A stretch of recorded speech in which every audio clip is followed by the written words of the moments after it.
how to make your Facebook profile private to non-friends, which means people who are not friends with you on Facebook, you don't want them to see your Facebook profile, right? So it's very simple. We just have to lock our profile, and when we lock our profile, only our friends will be able to see our posts and videos, and strangers won't be able to see anything. To lock our Facebook profile, tap on the profile icon from the top left to come to your profile page. Tap the little three dots icon over here and you'll find all this, and you'll find the option called lock profile. So tap on lock profile and you can see it says only your friends will see your past and future photos, only they will see your full resolution profile picture. And over here you can tap on lock your profile and confirm the changes just like that.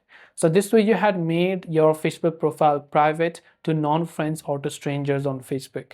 That's all for this video. Thanks for watching.